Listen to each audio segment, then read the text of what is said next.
مثنوی معنوی پیر روم،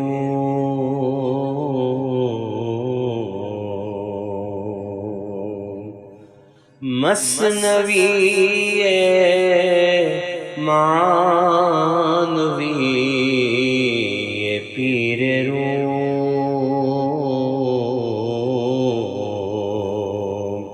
ہست گنج راز عرفان و علوم۔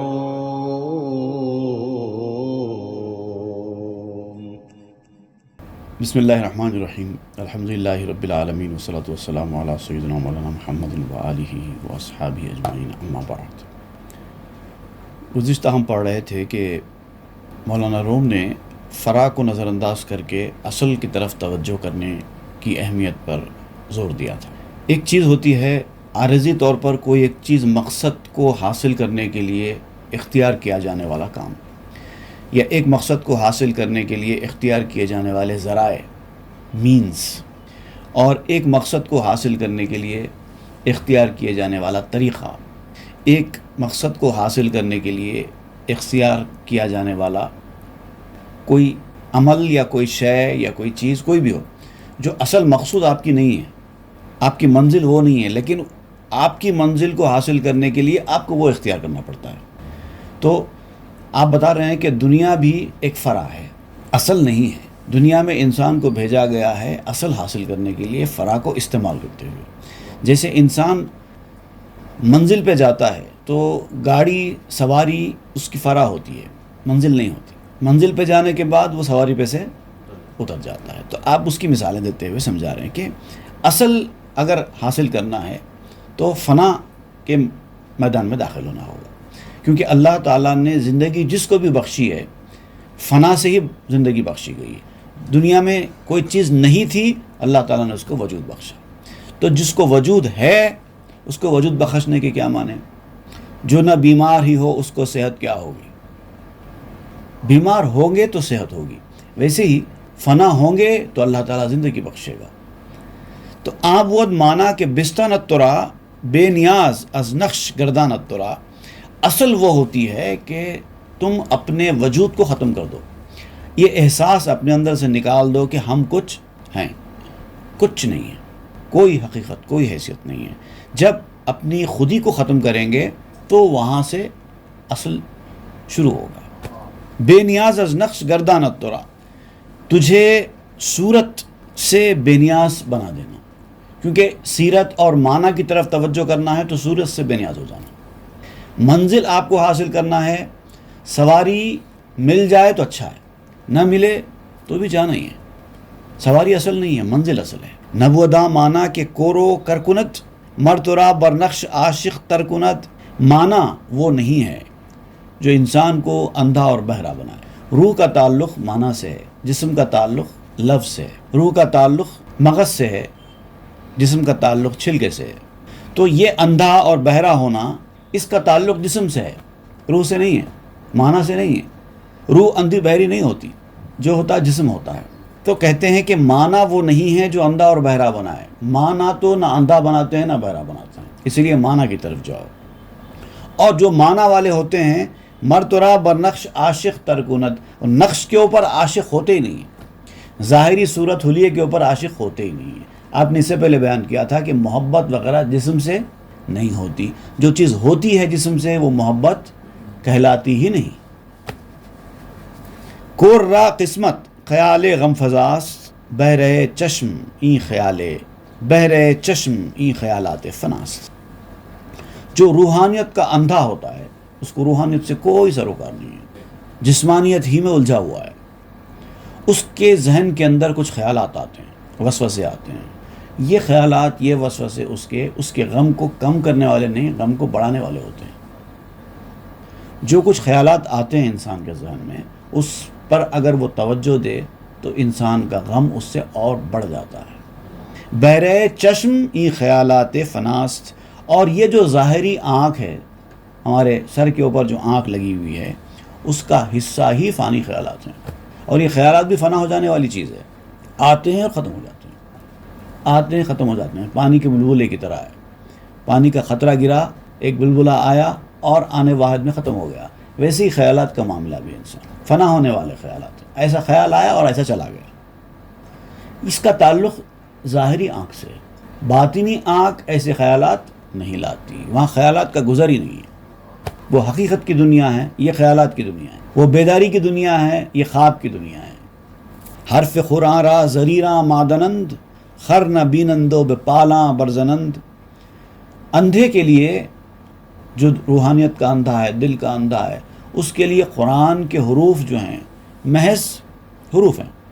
تلاوت کرتا ہے، قرآن کی تلاوت کرتا ہے، اس تلاوت کا اس کو ثواب بھی مل جاتا ہے، لیکن بہرحال وہ ظاہر حاصل کر رہا ہے۔ قرآن میں لکھا کیا ہے، کیا میسیج ہے، کیا پیام ہے، اس کو کچھ نہیں پتا، اس کے اوپر اس کی توجہ ہی نہیں ہے، اندھا ہے۔ جیسے آنکھ بند کر کے اندھا کسی چیز کو چھو کر دیکھتا ہے، دکھائی کچھ نہیں دیتا، چھو کر ایک اندازہ قائم کر لیتا ہے، ایسا ہوگا ویسا ہوگا، یہی معاملہ ہے۔ اور یہ لوگ جو ہے، آپ کہتے ہیں کہ خر نہ بینندو بے پالاں برزنند، گدھے کو نہیں دیکھتے، پالان کو دیکھتے ہیں، پالان کی طرف توجہ دیتے ہیں۔ وہ پالان وہ ہوتا ہے نا، گدھے پر سواری کرنے والے اس کے اوپر بچھا کر بیٹھتے ہیں، ہاتھی کے اوپر ایک خاص قسم کی کرسی کی طرح کا ایک بنا ہوا بناتے ہیں، اس کے اوپر رکھتے ہیں۔ گھوڑے کے اوپر ایک خاص قسم کی چیز ہوتی ہے جو اس کے اوپر ڈال کر بیٹھتے ہیں۔ تو گدھے کے اوپر بھی ایک پالان ہوتا ہے، وہ پالن بچھا کر بیٹھتے ہیں سواری کرنے والے۔ تو یہاں گدھے سے مراد گدھا نہیں ہے، گدھا ایک کیریکٹر ہے، سواری۔ جس سواری پر بھی آپ بیٹھتے ہیں، اب ہم کار کو لے لیجئے، کار میں اندر کرسیاں ہوتی ہیں، صوفے، کرسی، آپ جو چاہے کہیں اس کو۔ آپ جب کار میں بیٹھتے ہیں تو آپ کے کار میں بیٹھنے کا مقصد اس کرسی پر بیٹھنا ہوتا ہے کیا؟ کار کی کرسی سی کوئی اہمیت نہیں ہے، کار میں بیٹھ رہے ہیں، کرسی پر نہیں بیٹھ رہے ہیں، اس کو کرسی پر بیٹھنا نہیں کہتے، کار میں بیٹھنا کہتے ہیں۔ تو کرسی فرع ہے، کار اس کی اصل ہے۔ اب آگے آپ اور بیان کریں گے کہ کار بھی فرع ہے، اصل نہیں ہے، منزل اصل ہے۔ کاروبار کے لیے، تجارت کے لیے، دکان کے لیے، جہاں بھی آپ جا رہے ہیں کسی تقریب میں شرکت کے لیے، وہ اصل ہو گئی، کار تو فرع ہو گئی، کیونکہ پھر وہاں جانے کے بعد آپ کار میں سے اتر جاتے ہیں۔ اس کی اور مثالیں آپ دیں گے۔ چوں تو بینائی پے خرو کے جست، چند ازیں پالاں گری اے تن برست۔ اگر تم بینا ہو، آنکھ والے ہو، بینائی رکھتے ہو، تو یہ گدھے کو چھوڑو، گدھے کا پیچھا کرو، اور یہ پالان کو چھوڑو۔ تمہاری توجہ پالان کے اوپر ہے، گدھے کو بھول گئے ہو، جبکہ پالان گدھے کی فرع ہے، گدھا اصل ہے، سواری اصل ہے، کرسی اس کی فرع ہے۔ تو تمہاری توجہ کرسی پر ہے، سواری پر نہیں ہے۔ چند ازیں پالاں گری اے تن برست، اور اے تن پرست انسان، اے ظاہر پرستی کرنے والے انسان، کب تک کرتا رہے گا یہ پالان گری؟ اب آپ کہتے ہیں کہ دنیا میں حکمران جتنے ہیں، صاحب ثروت، صاحب حشمت، جاہ و منزلت والے، با اثر، با رسوخ، دنیا میں جو لوگ ہیں اثر و رسوخ والے، طاقت و اقتدار والے، ان کے پیچھے ہم جاتے ہیں اور سمجھتے ہیں کہ ہمارے مسئلے وہ حل کریں گے۔ آپ کہتے ہیں یہ پالان گری ہے، یہ پالان پرستی ہے۔ کب تک کرتا رہے گا یہ تن پرستی، یہ پالان کا پیچھا؟ خر چوہس تاید ریخی پالاں ترا، کم نہ گردد نہ چباشت جاں ترا۔ اگر گدھا تیرا ہے تو پالان تو خود بخود تجھے مل جائے گا۔ بھئی آپ کار خرید کے لاتے ہیں تو کرسی الگ سے خریدتے ہیں کیا؟ کار خرید لی، کرسی خود بخود آ گئی۔ اس کے اندر بیٹھنے کی جو کرسی ہوتی ہے، جو صوفے ہوتے ہیں کار میں رکھے ہوئے، اس کو الگ سے تھوڑی خریدتے ہیں، کار کے ساتھ ہی آ جاتے ہیں۔ تو گدھے پر نظر کرو، پالان خود بخود آ جائے گا۔ جب تک تیری جان ہے تیرا رزق ختم نہیں ہوگا۔ کم نہ گردد نہ چو باشد جاں ترا۔ اپنی جان کی توجہ کرو، رزق کی طرف نہیں۔ لوگ کیا کرتے ہیں، رزق حاصل کرنے کے لیے اپنی صحت کو داؤ پہ لگا دیتے ہیں، پیسہ کمانے کے لیے اپنا وقت برباد کر دیتے ہیں، اپنی زندگی برباد کر دیتے ہیں، اور پھر جب صحت کے اوپر، جان کے اوپر آتی ہے تو وہی پیسہ خرچ دیتے ہیں۔ اس وقت یاد آ جاتا ہے کہ جان سے بڑھ کر کچھ نہیں ہے۔ جان تو خراب کر لی پیسے کے لیے، صحت خراب کر لی پیسہ کمانے کے لیے، اور جب صحت خراب ہو گئی تو اب وہی پیسہ صحت کو بہتر کرنے کے لیے لگاتے ہیں۔ یہ بے وقوفی ہے انسان کی، لیکن وہ واپس نہیں آتی۔ جو عمر گزر گئی وہ واپس نہیں آتی۔ تو یہ سمجھنا چاہیے کہ انسان کی اصل کیا ہے؟ رزق نہیں ہے، پیسہ نہیں ہے، اس کی جان ہے۔ یہ تو فرع ہے. جان ہے، صحت ہے، طاقت ہے تو پیسے تو ویسے آ جائے گا. خرچ باشد کم نہایت اے امو خود بپستش رو نہت پالان او. اے میرے چچا، اب چچا سے مخاطب ہو رہے ہیں آپ پڑھنے والے سے کہ چچا، ذرا عقل ہے آپ کو، میں آپ کو چچا کہہ رہا ہوں یہ سمجھ کر کہ شاید مجھ سے زیادہ آپ کو عقل ہو. جب گدھا آپ کے پاس موجود ہے، جب سواری آپ کے پاس موجود ہے تو پالان کی کمی کیا ہے؟ پالان کے پیچھے کیوں جا رہے ہو؟ اب جب مالک آپ کے ساتھ ہے تو دنیا میں کس چیز کی ضرورت ہے آپ کو؟ یار تیرا ہے تو پھر تیری ہے ساری کائنات. سب کو اپنا کرنے والے اس کو اپنا کر کے دیکھ. خود بے پشتش رو نہت پالانو، خود بخود اس کی کمر کے اوپر پالان آ جائے گا. گدھا اگر آپ کو مل گیا تو اس کی کمر کے اوپر پالان خود بخود آ جائے گا. ہے اگر وہ حمایتی تیرا، تیرے قدموں میں ساری دنیا ہے. پشتے خر دکان مالو مکسب است، جان تو سرمایہ ست خالب است. گدھے کی کمر کیا ہے جس پہ آپ بیٹھ کے جا رہے ہیں؟ وہ ہے کیا؟ وہ ہے آپ کے مال اور کمائی کی جگہ. اس پر بیٹھ کے آپ کمائی کے لیے نکل رہے ہیں، وہی ہے نا سواری. آپ کی سواری کی جو سیٹ ہے جس پہ بیٹھ کے آپ جاتے ہیں وہ کیا ہے؟ کاروبار کے لیے، نوکری کے لیے، اس کے اوپر آپ بیٹھ کے جاتے ہیں تو آپ کے لیے وہ کمائی کی جگہ ہوئی. لیکن جانے تو سرمایہ ست خالبس، لیکن تیری جان تو 100 خالبوں کا سرمایہ ہے. ایسی 100 گاڑیاں اس کے اوپر قربان ہے تیری جان کے اوپر. جان ہے تو سب کچھ ہے. خر برہنا برنشیں اے بلفضول، خر برہنا نئے کے راقب شد رسول. اے بکواسی، ابھی تو میں عزت سے تجھے چچا کہہ رہا ہوں لیکن حقیقت تیری کیا ہے کہ تو بکواسی ہے، غیر ضروری باتیں کرتا ہے، نہ کام کی نہ کاج کی نہ عقل مندی کی. اپنے آپ کو بڑا دانا سمجھتا ہے لیکن تو بچپن سے بھی بری حرکتیں کرتا ہے. اگر تجھے منزل پہ جانا ہے، گدھے کے اوپر پالان نہیں ہے، ضروری کام سے جانا ہے، گدھے کے اوپر پالان نہیں ہے، تو کیا تو یہ کہہ کے رک جاتا ہے کہ نہیں گدھے کے اوپر پالان نہیں ہے، پالان آنے کے بعد میں جاؤں گا؟ آپ کہتے ہیں کہ برنشیں خر برانا برنشیں، اگر پالان نہیں ہے تو گدھے پر بغیر پالان کے بیٹھ جا، کیونکہ تیرا اصل وہ نہیں ہے، وہ ہے. اگر پالان ملتا ہے تو بڑی اچھی بات، لیکن اگر پالان نہیں ملتا ہے تو ایسی گدھے پہ بیٹھ کے چلا جا، کیونکہ یہ اصل نہیں ہے نا، سواری اصل نہیں ہے. کار میں بیٹھنے کا چانس ملتا ہے تو اچھی بات ہے، نہیں تو بائک پہ چلا جا، نہیں تو سائیکل لے کے چلا جا، نہیں تو پیدل چلا جا. خر برہنا نے کہ راقب شد رسول، کیا تو نے پڑھا نہیں حدیث میں کہ حضور صلی اللہ علیہ وسلم کئی بار گدھے پر بغیر پالان کے بیٹھ چکے تھے؟ بغیر پالان کے بھی آپ بیٹھ گئے. النبی قد رکب معرورین والنبی قیل سافر ماشیا. نبی صلی اللہ علیہ وسلم تو گدھے کے اوپر بغیر پالان کے سوار ہو جاتے تھے، اور یہ بھی کہا گیا ہے کہ اگر گدھا نہ ہوتا، اونٹ نہ ہوتا، گھوڑا نہ ہوتا یا سواری نہ ہوتی، کچھ نہ ہوتا تو اب پیدل ہی چلے جاتے، کیونکہ اصل مقصد حاصل کرنا ہوتا ہے. ملتا ہے تو ٹھیک ہے، نہیں ملتا ہے تو کوئی بات نہیں. ہیلے حوالے نہیں کرنا، بہانے نہیں بنانا. میرے پاس اگر یہ ہوتا تو میں بھی کرتا تھا، میرا گھر قریب ہوتا تو میں بھی آتا تھا، میرے جیب میں پیسے ہوتے تو میں بھی خرچتا تھا، میرے اندر طاقت ہوتی تو میں بھی 1000 سجدے کرتا تھا. یہ باتیں نہیں چلیں گی. جتنا ہے اتنا کرو. پالان ہے تو ٹھیک ہے، پالان پہ بیٹھو. پالان نہیں ہے تو گدھے پر بیٹھ جاؤ. گدھا بھی نہیں ہے تو پیدل چلے جاؤ. بلکہ آش ہم پیادہ رفتہ است، بار اینو آ پسے پز رفتہ است. وہ بادشاہ دو عالم تو جو ہے پیدل بھی چلتے رہے ہیں، نہ صرف پیدل چلتے رہے ہیں بلکہ کبھی ان کا کبھی ان کا بوجھ بھی اٹھایا ہے، اٹھا کر بھی چلے ہیں. شد خرے نفسے تو بر میخش بے بند، چند بے گزرت ز کاروبار چند. اصل میں مسئلہ کیا ہے؟ ایک گدھا جو تیرے ساتھ ہے وہ تیرے قبضے سے نکل گیا ہے، کنٹرول سے باہر ہو گیا ہے، اور وہ ہے نفس کا گدھا.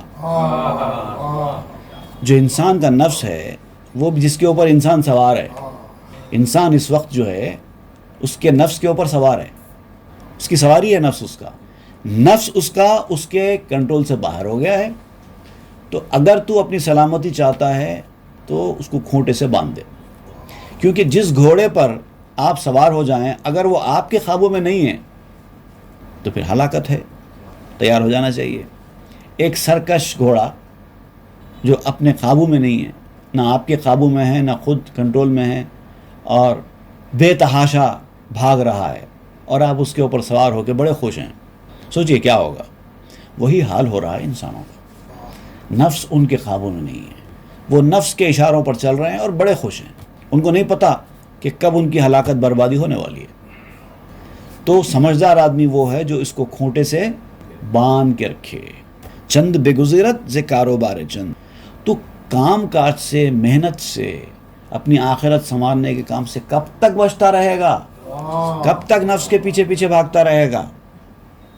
بار صبر و شکر اورا بردنیست، خواہ در 100 سال خواہی 30 و 20۔ انسان کو صبر کا اور شکر کا دونوں کا بوجھ اٹھانا ہے۔ اس مرحلے میں دونوں بوجھ اٹھانا ہوگا، صبر اور شکر دونوں، اور اٹھانا ہی اٹھانا ہے۔ اگر آج نہ ہوا تو کل صحیح، کل نہ ہوا تو اس کے بعد صحیح، تب بھی نہ ہوا تو اس کے بعد صحیح۔ خواہ در 100 سال، چاہے 100 سال لگ جائیں، خواہی 30 و 20 یا 30 یا 20 سال لگ جائیں، کتنے بھی سال لگیں، کرنا تو ہے۔ اگر کامیابی چاہیے تو ہلاکت چاہیے، بربادی چاہیے تو پھر ضرورت نہیں ہے، کنٹرول میں لانا ہوگا گھوڑے۔ ہیچ وازر وزر غیر برنداشت، ہیچ کس ندرود تا چیز نکاشت۔ کسی بوجھ اٹھانے والے نے کبھی کسی دوسرے کا بوجھ نہیں اٹھایا ہے، آپ کو اپنا بوجھ خود اٹھانا ہے۔ قرآن مجید میں سورہ الفاطر میں آیت نمبر 18 اللہ تعالیٰ نے کھلے الفاظ میں فرما دیا، وَلَا تَزِرُ وَازِرَةٌ وِزْرَ أُخْرَى۔ ایک بوجھ اٹھانے والا دوسرے کا بوجھ نہیں اٹھائے گا، جس کا بوجھ اٹھی کو اٹھا کر جانا ہے۔ ہیچ وازر وزر غیر برنداشت، جس کا بوجھ اسی کو اٹھانا ہے، دوسرے کا بوجھ نہیں اٹھایا جائے گا، آپ کا بوجھ کوئی نہیں اٹھائیں گے۔ ہیچ کس ندرود تا چیز نکاشت، اور کسی نے آج تک وہ کاٹا ہی نہیں جو اس نے بویا نہیں۔ جیسے ایک انگریزی میں بھی کہا جاتا ہے، ایک کہاوت ہے، as you sow so you reap, جو بو گے وہ کاٹو گے۔ لیکن ایک اور ایک چیز بھی ہے اس کے اندر، واٹ ایور یو سو شل یو ریپ، آپ بوئیں گے تو کاٹیں گے، پھر جو بوئیں گے وہ کاٹیں گے، یہ دونوں چیزیں ہیں۔ بوئیں گے نہیں تو کاٹیں گے کیا؟ ایک پہلا مرحلہ تو وہ ہے، پہلے تو بونا پڑے گا کاٹنے کے لیے، پہلا مرحلہ، اس کے بعد پھر کیا بویا ہے وہ کاٹیں گے، دوسرا مرحلہ، دونوں چیزیں ہیں۔ تو آپ یہاں پر وہی بات بتا رہے ہیں، آپ نے بویا ہی نہیں تو کاٹیں گے کیا؟ قرآن مجید میں ایک آیت بھی ہے، سورہ النجم میں آیت نمبر 39، لیس للانسان الا ما سعی، انسان کے لیے وہی کچھ ہے جو اس نے کمایا، جو اس نے کوشش کی۔ اگرچہ کہ یہ آیت بعد میں منسوخ ہو گئی، برائی کے تعلق سے تو ہے، نیکیوں کے تعلق سے اللہ نے حکم بدل دیا، دوسروں کی کمائی ہوئی نیکیوں کا فائدہ بھی آپ کو مل سکتا ہے۔ بعد میں نیا حکم آیا، آپ کے ماں باپ باپ دادا کی کمائیاں بھی، ان کی نیکیاں بھی آپ کا ساتھ دے سکتی ہیں، آپ کے نام عمل میں اضافے کا موجب بن سکتی ہیں، نیا فیصلہ اللہ نے سنایا۔ لیکن بہرحال یہ اپنی جگہ پہ قرآن مجید کی آیت کا حصہ تو ہے، انسان کو بیدار کرنے کے لیے خواب غفلت سے بہت اہم آیت ہے۔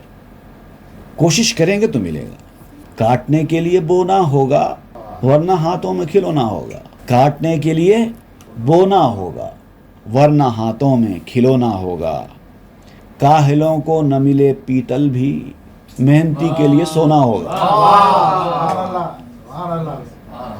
کاہلی سے نہیں بننے والا ہے کچھ بھی، کچھ کیے جاؤ لے کے نام خدا، کچھ نہ کرنا بڑی خرابی ہے۔ طمع خامست عام خر خام ہے پسر، خام خوردن علتارت در بشر۔ لالچ جو ہے نا، انسان کے اندر لالچ ہے، ہر انسان چاہتا ہے کہ اس کا اچھا ہو، کوئی انسان چاہتا ہے کہ اس کا برا ہو، ہر انسان چاہتا ہے کہ اس کا اچھا ہو۔ یہ جو اچھا ہونے کی جو خواہش ہے نا، یہ انسان کو لالچ کے راستے پہ لے کر چلی جاتی ہے۔ اچھا ہونے کی خواہش رکھنا برا نہیں ہے، برا نہیں ہے آپ کے اچھے ہونے کی خواہش رکھنا، لیکن اس اچھے ہونے کے لیے جو ریکوائرڈ چیزیں ہیں، اگر آپ اس کو نظر انداز کر دیں تو یہ آپ کا اچھا ہونے کی خواہش رکھنا لالچ میں آئے گا، اور لالچ کچی چیز ہے، اس کی کوئی اہمیت نہیں ہے۔ آپ فرماتے ہیں کہ تما خامست عام اخر خام اے پسر، لالچ جو ہے کچی چیز ہوتی ہے، اے بچے کچی چیزیں مت کھا، پکی ہوئی چیزیں کھا۔ خام خوردن الا طارت در بشر، کچی چیزیں کھانا انسان کے اندر خرابیاں پیدا کر دیتا ہے، بیمار بنا دیتا ہے۔ کچی چیزیں مت کھاؤ، پکنے دو، پکاؤ اس کو۔ لالچ کچی چیز ہے، محنت کرو، محنت کا صلہ لو۔ بغیر محنت کے یہ خواہش رکھنا یہ مل جائے، وہ خواہش رکھنا وہ مل جائے، ایسا نہیں ہوتا۔ کہاں فلانے یافت گنجے ناگہاں، من ہما خواہم چرا جو یم دکاں۔ اب دیکھیے یہ بھی ایک انسانی ایک کمزوری بیان کر رہے ہیں۔ بہت سارے لوگ مثالیں دیتے ہیں، ان کو دیکھو انہوں نے اتنی محنت نہیں کی، ان کو مل گیا، ان کو یہ مل گیا، ان کو وہ مل گیا۔ ہم ان سے زیادہ محنت کر رہے ہیں، ہم کو نہیں مل رہا نا، تو کیا فائدہ محنت کر کے؟ دیکھو آپ وہ صاحب راتوں رات لکھپتی بن گئے، قسمت میں رہا تو آتا بھائی، محنت کر کے فائدہ کیا ہے؟ اس طرح کی بات، تو اس کا ذکر آپ کر رہے ہیں۔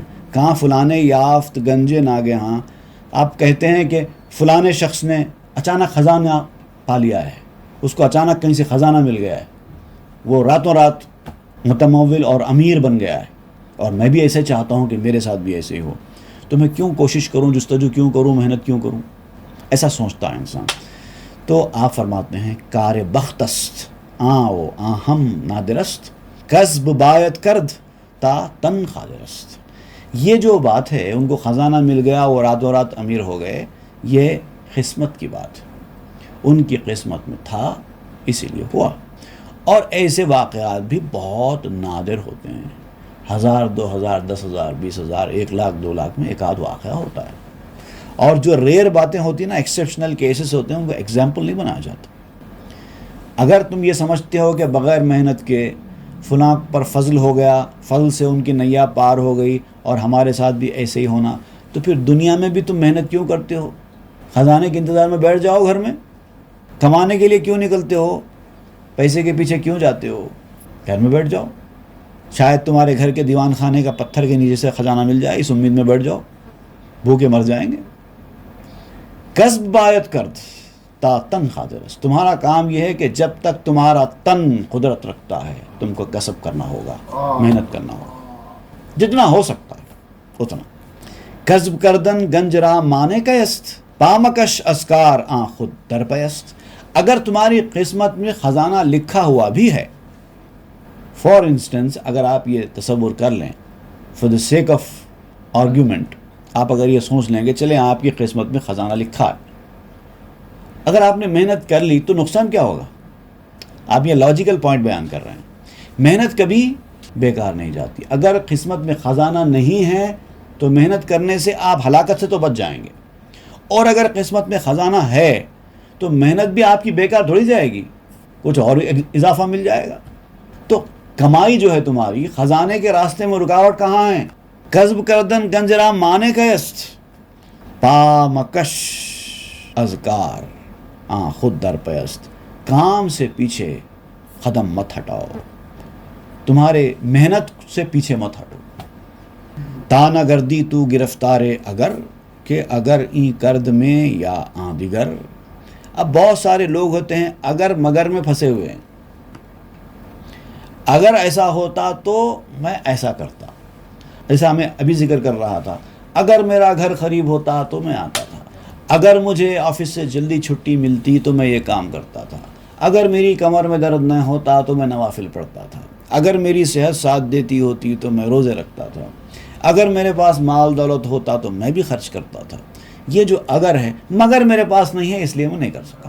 تو یہ جو تمہارا اگر مگر ہے نا، یہ اس اگر مگر میں مت پھنسو، کوئی کام کا نہیں ہے یہ اگر مگر، کہ اگر این کرد میں یا آن دیگر، کہ اگر میں یہ کرتا یا وہ کرتا تو ایسا ہوتا، نہیں کرتا تو نہیں ہوتا، یہ ساری باتیں کسی کام کی نہیں ہیں۔ کز اگر گفتن رسول باوفاق، منع کر دو گفت ہست از نفاق۔ رسول اللہ صلی اللہ علیہ وسلم نے اس طرح کی باتیں کہنے سے منع فرمایا ہے، اور فرمایا ہے کہ یہ منافقوں کا طریقہ ہے، اگر ایسا ہوتا تو ہم بھی کرتے تھے، مگر ایسا نہیں ہوا اس لیے ہم نہیں کر رہے ہیں۔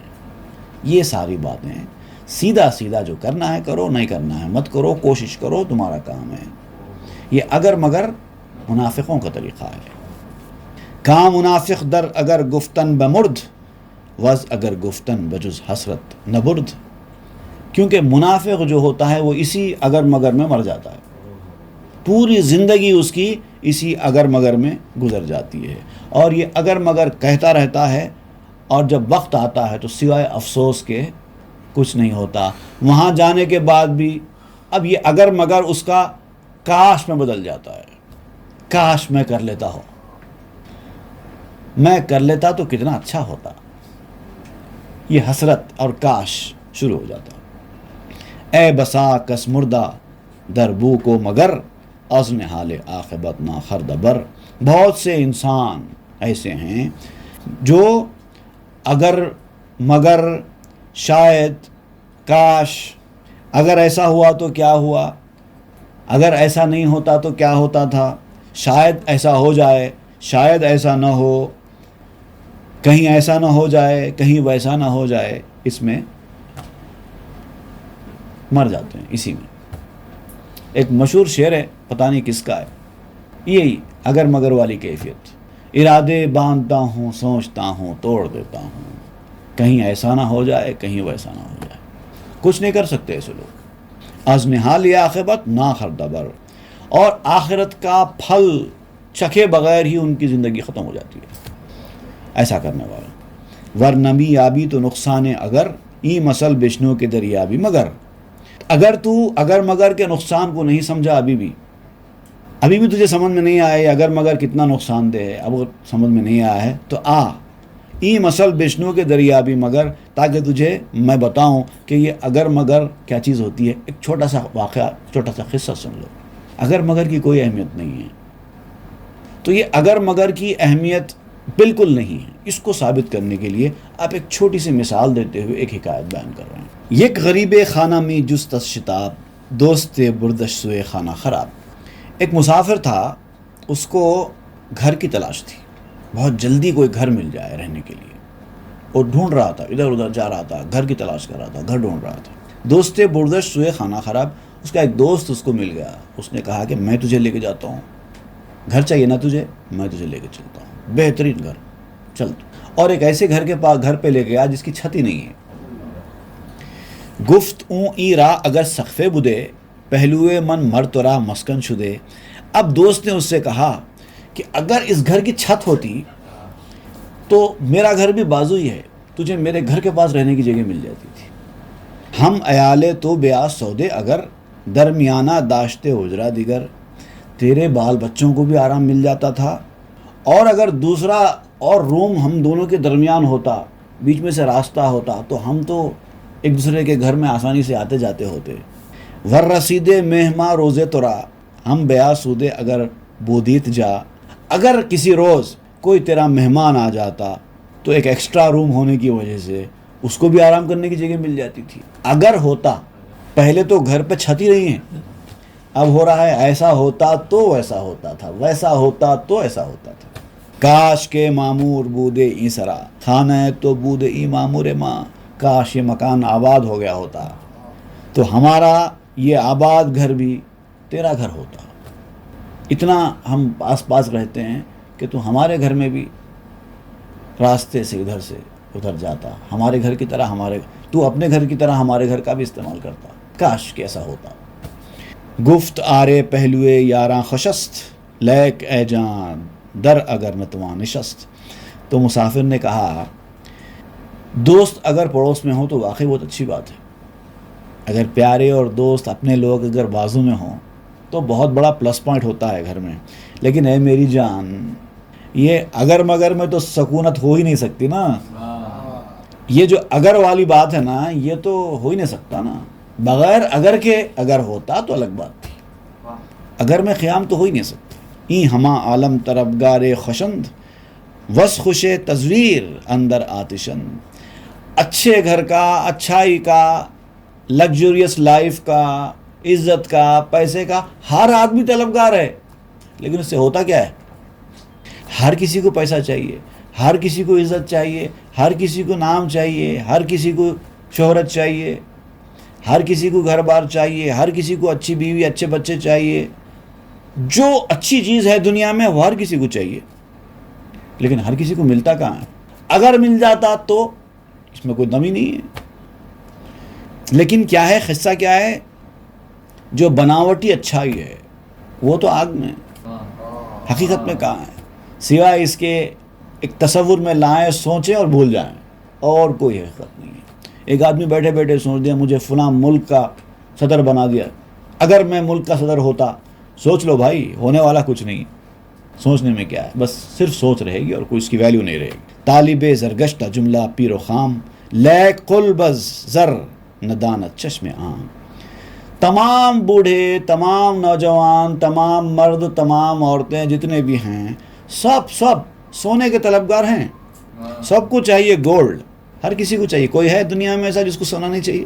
سب کو چاہیے گولڈ۔ ایسا آدمی بھی سونا خریدنے کے لیے نکل پڑا ہے جس کو اصلی اور نقلی سونے کی پہچان تک نہیں ہے، نکل گیا ہے سونا خریدنے کے لیے۔ عام آنکھ اصلی اور نقلی کی پہچان نہیں کر سکتی۔ پرتوے برخلب زد خالص ببین، بے مہک ذرہ مکن از زن گزین۔ اب یہ جو سونا ہے نا، نقلی سونا جو چمک رہا ہے، دیکھنے والا دھوکہ کھا رہا ہے، اس کو کس نے چمکایا ہے؟ نقلی سونے پر جو پانی چڑھایا گیا ہے جس سے وہ چمک رہا ہے، اس کو کس نے چمکایا ہے؟ آپ کہتے ہیں کہ وہ بھی اصلی سونے کی وجہ سے چمکا ہے۔ نقلی سونا بھی اصلی سونے کی وجہ سے چمکا ہے، اوپر سے اس کا پانی پلا دیا گیا ہے۔ اوپر والا تو جو پانی ہے وہ تو اصلی سونے کا ہی پانی ہے، لیکن اندر سے وہ اصلی سونا نہیں ہے۔ حلیہ چمک رہا ہے، بزرگوں کا حلیہ ہے، وہ امامہ، وہ داڑھی، وہ چہرے پہ دکھائی دینے والی ظاہری رونق، وہ آنکھوں میں سرما، وہ ہاتھ میں تسبیح، وہ کاندھے پہ رومال، بزرگوں کا حلیہ ہے۔ یہ ہے سونے کا پانی، لیکن اندر سے پورا کھوٹا۔ مگر جو لوگ جاننے پہچاننے والے ہوتے ہیں وہ اصلی سونے کے پانی کو دیکھ کر بھی پہچان جاتے ہیں کہ یہ نقلی سونا ہے۔ تو کسوٹی ہونا چاہیے، ٹچ سٹون ہونا چاہیے، تبھی سونا خریدو۔ اندازے سے سونے خریدنے والے ہمیشہ نقصان میں رہیں گے۔ گر مہک داری گزی کن ورنہ رو، نزد دانا خیشتن را کن گرو۔ اگر تمہارے پاس کسوٹی ہے اصلی اور نقلی سونے کو پہچاننے کی تو ٹھیک ہے، جاؤ اور خرید کے لاؤ سونا، نہیں تو اس میدان میں مت آؤ۔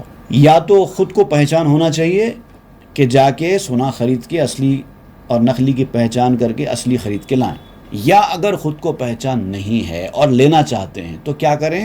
نزد دانا خیشتن را کن گرو، اپنے آپ کو کسی دانا کے، کسی جاننے والے کے سپرد کر دو،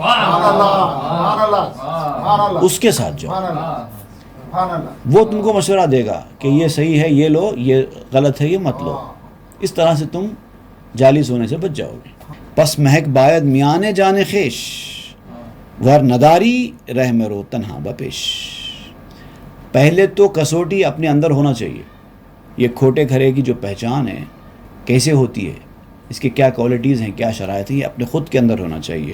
اور اگر نہیں ہے تو یاد رکھو اکیلے نہیں بڑھنے کا، آگے اس میدان اکیلے بازار میں نہیں جانے کا۔ آپ جائیں گے، کاروباری اتنا ہوشیار ہوتا ہے کہ آپ کو ایسا چکما دے گا کہ آپ پریشان ہو جائیں گے۔ بانگے غولاں ہست بانگے آشنا، آشنائیں کو کشت سوئے فنا۔ اب یہ انشاءاللہ ہم آئندہ پڑھیں گے، اسی کا تسلسل ہے۔ صلی اللہ تعالیٰ علی خیر خلق سیدنا محمد وآلہ وصحبہ اجمعین والحمد للہ رب العالمین۔ مثنوی معنوی پیر روم،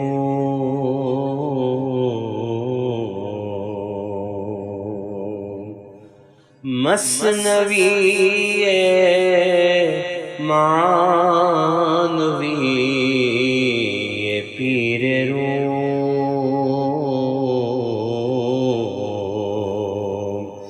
ہست گنج راز عرفان